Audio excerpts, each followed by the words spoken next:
An emergency vehicle operations center is the place where first responders are trained to deal with the kind of adverse driving conditions they'll encounter when protecting the public.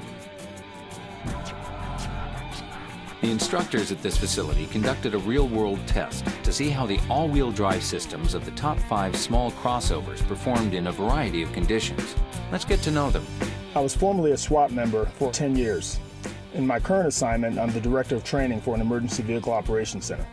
I was a police officer for 16 years. I was a paramedic for 27 years. I've got 21 years of law enforcement experience. I've been in law enforcement for approximately 23 years. Without playing favorites, the instructors randomly picked keys from a hat to assign driving order. Each of these seasoned drivers got behind the wheel of the Subaru Forester, Ford Escape, Toyota RAV4, Mazda CX-5, and the Honda CR-V, and subjected each to a barrage of tests. First, they tested these vehicles on asphalt to see how they maintained control on curvy roads. All right, Subaru. Ooh, this is an interesting feeling. With the steering and the suspension and everything is pretty tight. The weight transfers back and forth. There's very little body roll. Hey, you know what, chap? The handling by far was the best on this one.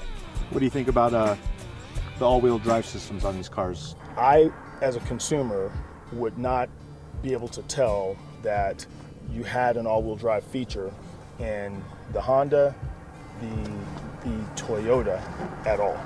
With the Subaru, I could feel myself being planted on the road. I could tell that all wheels were connecting. Even if I didn't know what all-wheel drive was, I would still call it a better performing car and a safer feeling car. One thing I found about the Subaru is it had very little body roll. It stays very flat on the ground. Right. Overall, what do you guys think? I'd go Subaru first. I agree. It was now time for the instructors to take these vehicles off-road to see how their all-wheel drive systems performed in adverse low traction situations. Let's start with the Subaru since I was the first one up. It was great. The first off, the running start. Walked right up it. No issues at the top. And making that sharp turn on the other side, there was no dig. It didn't dig in. It pulled it right out. It looked like it allowed you to carry your momentum the whole way. Right. Kick in the pants. You didn't have to work it very much either, right? Didn't have to work it at all. Subaru was steady, right straight up the hill.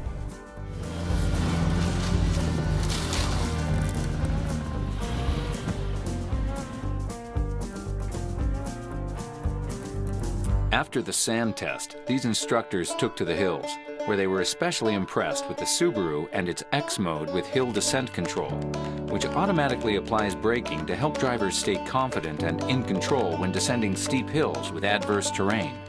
That descent thing's freaking awesome. Freaking mind-boggling. Thing's incredible. Let's change drivers. Let's do it. That X mode, that thing just blows me away. The Subaru, as long as you kept gas to it, it stayed on the hill.